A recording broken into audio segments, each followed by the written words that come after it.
বিধান কি তোমায় বলছি, শ্রবণ করো। ওই একাদশীর নাম কামিকা একাদশী। ইহা পালনে বাজপেয় যজ্ঞের ফল লাভ হয়।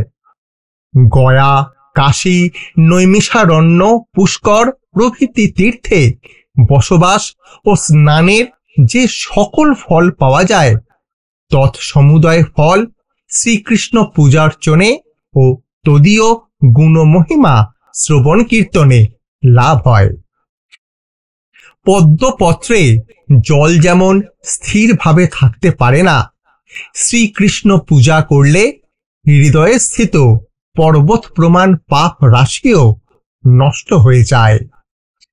তুলসী দর্শন ও স্পর্শনে পাপ দূরীভূত হয়। ঔষধ সেবনে রোগ প্রশমিত হয়। তেমনি শ্রাবণী কৃষ্ণপক্ষিয়া একাদশী পালনে ভগবান শ্রী বিষ্ণু চরণে স্থান লাভ ঘটে। শ্রীকৃষ্ণ প্রীত্যার্থে এই ব্রত ভক্তগণ পালন করে থাকেন। শ্রদ্ধা সহকারে ব্রত পাবনে বিষ্ণুলোক গতি হয়। এই ছিল আজ একাদশীর ব্রত মাহাত্ম্য কথা। একাদশীর পারণ মাহাত্ম্য কি? 1 আগস্ট একাদশীতে পারণ ভারতীয় সময় সকাল 5:11 হইতে 9:33 মধ্যে, আর বাংলাদেশ সময় 5:41 হইতে সকাল 10:03 মধ্যে। তো এই ছিল আজ কামিকা একাদশীর ব্রত মাহাত্ম্য কথা এবং তার পারণের সময়।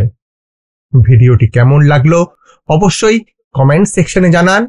আর এই রকমই পুরাণের কথা, প্রভুপাদের কথা, গুরুবর্গদের কথা এবং বিভিন্ন পুরানো জিনিস থেকে আপনাদের সামনে আমি শচীনন্দন এই রকমই তথ্য আবার একবার নিয়ে আসব, কথা দিলাম।